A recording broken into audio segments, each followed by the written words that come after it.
While finishing up my playthrough of Wario Land Super Mario Land 3 for my main video on the game, I watched Captain Syrup destroy her own castle in retaliation for losing to some terribly dressed, vaguely German Mario cosplayer, only to reveal a statue of Princess Peach almost as tall as the castle itself. And my first thought was, that's gotta take up, like, the entire castle.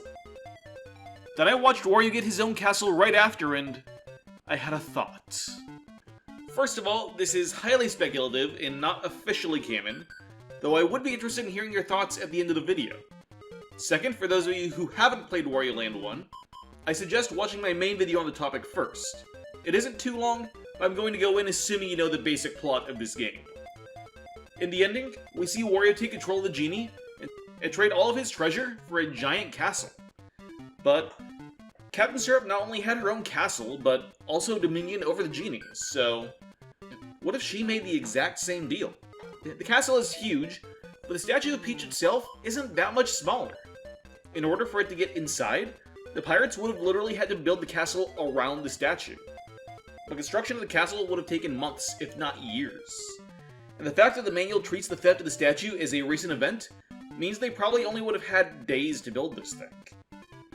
The genie, however, can build such things almost instantaneously, as shown when he did so for Wario. And while a castle is expensive, costing tens of thousands of coins, a gold statue multiple stories tall would easily be worth that much. The genie also seems to have some control over the castle, as seen when he turns Syrup's bedroom into a combat arena. I don't know if this was an emulator issue or a part of the actual game, but I also saw the castle shimmer a few times, giving me a magical vibe. But the statue was retrievable when the castle was destroyed, meaning that the genie didn't take it for himself, right? For this, I turned to Wario Land 2, where we get to play inside Wario's castle.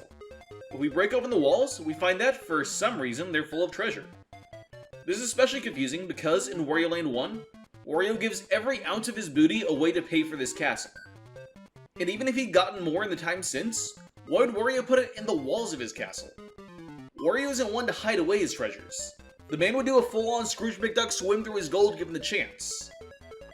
As we can see in games like Wario World, where he keeps his treasure literally everywhere. Instead, I propose that the gold was used as the foundation for the castle. Maybe the form of the castle was built around the coins.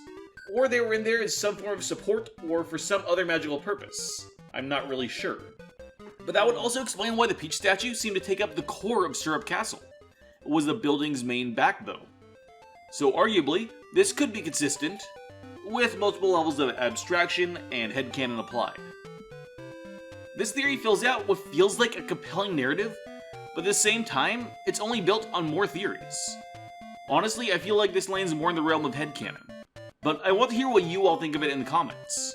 Do you have more support for this idea? Or maybe something that could disprove the video? Be sure to check out my other Wario videos, as well as some of the other theories I have on this channel. I hope to see you all soon.